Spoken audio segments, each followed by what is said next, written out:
Сөппук Рафиков исемендәге үзәк китапханәдә Сергей Есенинның тууына 125 ел уңаеннан кичә узды. Одни на протяжении творческого пути неоднократно меняют характер своего письма. Другие, напротив, без малейшего отклонения в сторону совершают свое дело, повинуясь указаниям поэтического духа, который дается им звездный час рождения.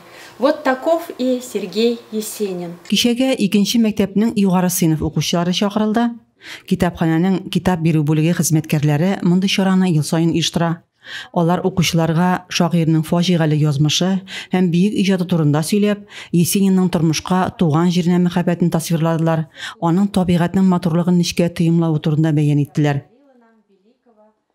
В раннем детстве он... Табигать, туган җир җырчысы кыска гомер кичергән, әмма талантлы шагыйрь безнең көннәрдә дә кешеләр йөрәген мәхәббәт белән сугарган кабатланмас шигъри мирас калдырган.